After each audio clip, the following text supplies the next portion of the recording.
বাতাসে ঝুলে আছে এক পুরনো নিঃশ্বাস, ঢাকা শহরের ফুসফুসে। আমার শহর একসময় জীবনের কেন্দ্র, আজ কেবল অতীতের প্রতিধ্বনি। মিরপুর স্টেডিয়ামে একদিন ছিল উল্লাস, করতালির ঢেউ। আজ সেখানে শুধু ঘাসের বিছানা আর নিস্তব্ধতা।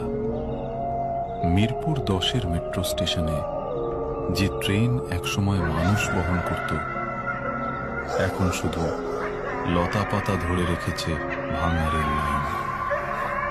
শহরের প্রতীক শাপলা চত্বর আজ এক জলে ডোবা আয়না। মানুষ নেই, শুধু প্রকৃতির ছাপ। মরিচা ধরা বাস, জলে ডোবা গাড়ি, সবই থেমে যাওয়া জীবনের স্মৃতি।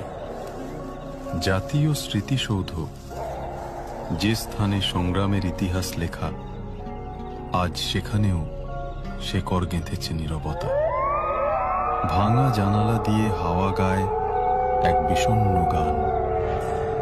পিচের ভেতর থেকে গজিয়ে ওঠা গাছ বলে দেয়, মানুষ হেরেছে, শহর হেরেছে।